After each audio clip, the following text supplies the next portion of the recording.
So they come up the stairs and they see this one. Yes, so this is the first panel. This is building a brighter future, and the intention with the Rosenwald Schools was just to offer the same education to African American students as white students were getting.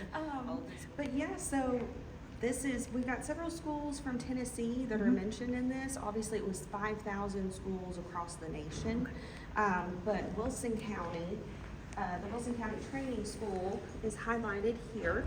Okay. And so I believe there's a little bit more on the back of the panel about Wilson County. Okay. But one of the girls who helped make this exhibit possible, I believe her grandmother or great aunt was a teacher over at the training school. Okay. Let's see.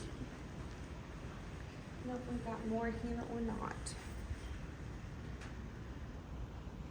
There should be one more, and it should be the register of the first day of school. Right. I will tell you about this dress though. I thought this was the cutest dress. Apparently this little girl, her mother made her this dress for her first day of kindergarten. Cute.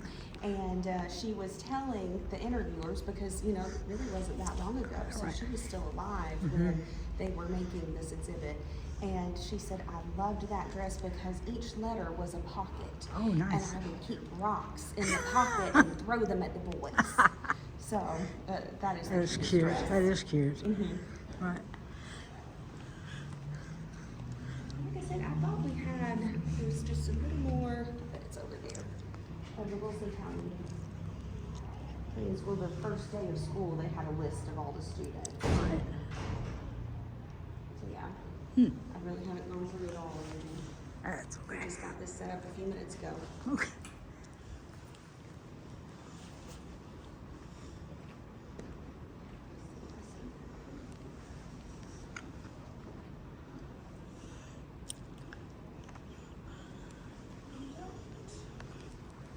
Well, I thought we had that in there, but it might be one of the actual artifacts. So part of the intention with the state doing this was that the exhibit would have no artifacts, nothing like that. So it's easy to move, it's easy just to keep on panels and people read it, and that way they could really share the history and spread the word without worrying about an actual artifact getting destroyed or something like that. So this is just really nice. Look at all those schools. Wow. Oh yeah. Yeah.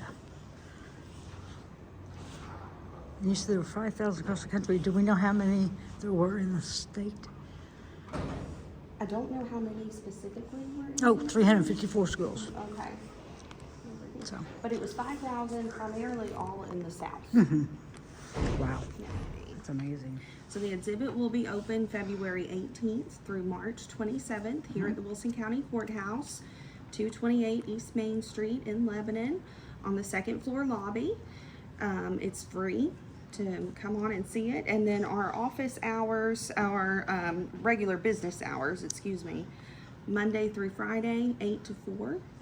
So anybody is welcome to come in and stop by and see it. A lot of people come in and get their car tags or pay their taxes, do lots of business here. So as they're coming here, I'm just going to encourage them to come upstairs and look at the exhibit. Nice. So how did this get started? You said it came from the Tennessee State Museum.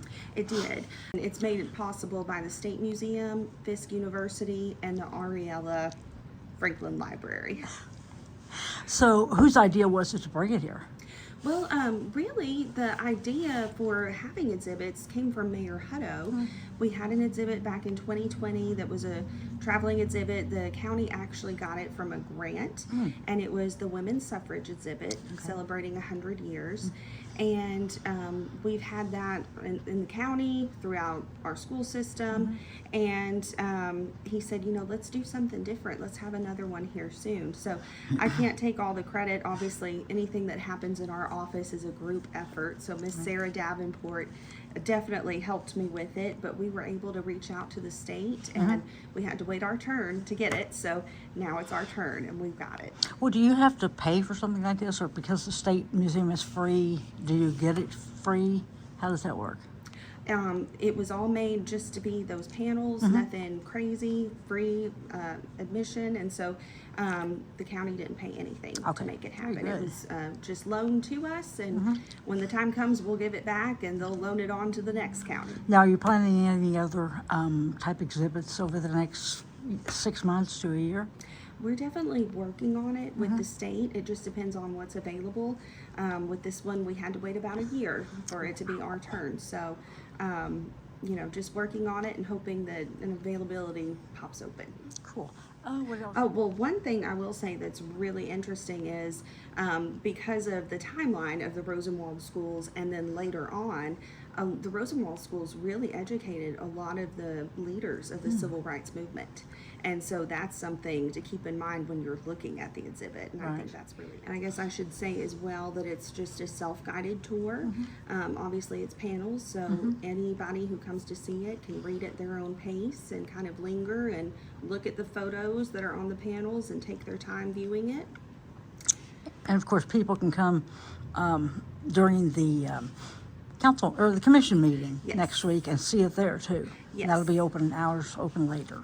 Yes, that commission meeting will be on February 18th at 7 o'clock, and hopefully we'll have a lot of foot traffic that night, so a Okay. lot of people will see it. If it's foot traffic for this, that's something good. We That's definitely true. want this exhibit to be seen as much as possible. Well, I will say again that the Wilson County Training School is highlighted in this Okay. exhibit, and that's something Right. that's really special to us because obviously Wilson County, it's our hometown, and we're proud to highlight that little bit of history that happened here in the exhibit. Do you